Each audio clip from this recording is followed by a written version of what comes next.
do it. Stopped horn is just a technique to get a different kind of sound. If you've ever played American Overture, I always say Wilcox Jennings. Is that right? That's right. Okay, it's Jennings Wilcox. It's got a lot of stopped horn in it, the Nelson stuff, all the various holiday tunes, Rocky Point, Savannah, East Coast, West Coast. They have some stopped horn in it. Some of the Lafayette Dominicanas have it in there. But it's basically taking the good hand position, but closing the door completely. Okay, so you're not slightly closing, you are sealing it off. So horn players, if you do that, there should be no air that's able to get out. So if you bring up your horn, put it in your normal playing position, put your hand in your normal playing position, but just shut the door completely. No air should be escaping. All right? As you blow, you should feel quite a bit of resistance. Okay? So, what you do, different ways that it's notated. If you're ever playing orchestral music, you'll see Gestalt, German, or Boucher, but using the plus sign in band music. You see that? That's not a mute, that's stop. You need to finger that note a half step lower than what's written, and it needs to be on the F side of the horn. For the same reasons we talked about with tuning. Since that horn's longer, when you shorten the instrument, which is what you're doing, you're affecting the pitch more on the B flat side, so you need it on the F side.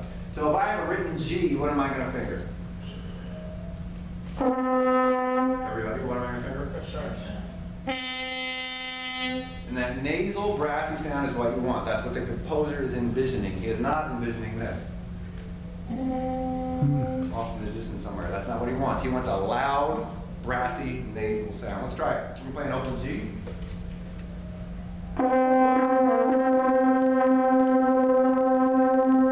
Now, shut the door. Don't shove it in farther. Shut the door. No leaks. Finger F sharp.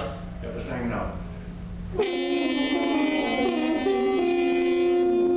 Now, we have some smaller hands in here. Smaller hands, and I'm not going to be sexist here, but it's usually girls because they have smaller hands. May be able to finger that same note a half step higher on the F side and actually be better in tune. Why would that be?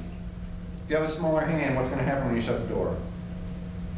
It's smaller, so it's actually going to be cutting off more of the length of the instrument because it fits in the bell farther. So if you've got, let's say you have two guys in the section, this is junior high kids, they've hit their growth spurt, their hands are big, girls are still fairly petite, they're playing on a shorter horn. Just tell them to finger a half step up and see if that fixes it. Let's try it. Still a G, I'll play the G. If you've got a small hand, I'll let you decide if you're going to play it 2 and 3, no problem.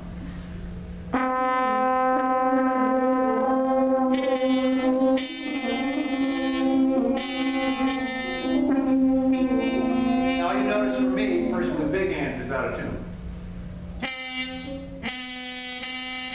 It's really flat, I can't use it.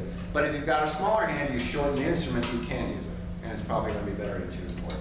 But for you, leaving here, don't confuse this. This is for a special case, this is the exception. The norm